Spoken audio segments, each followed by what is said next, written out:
দিদির বাড়িতে বর্ধমানে বেড়াতে গিয়ে ওখানে শুনলাম যে ওখানে একটা কালী মন্দির আছে, খুব সুন্দর কালী মন্দির, সর্বমঙ্গলা কালীবাড়ি।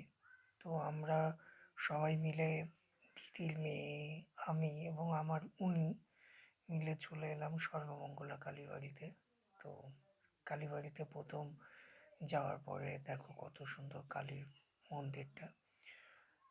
এখানে ওই যে ঠিক দেখো কালীঘাটের মন্দির যদি দেখো বা তারাপীঠের মন্দির যদি দেখো, তো সেই আদলে কিন্তু একদম সুন্দর একটা মন্দির।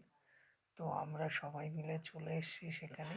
এসে দেখলাম খুব সুন্দর জায়গা, কিন্তু একটা জিনিস বলবো যে আমরা কিন্তু পুজো দিইনি এখানে। এখানে জাস্ট আমরা ঘুরতে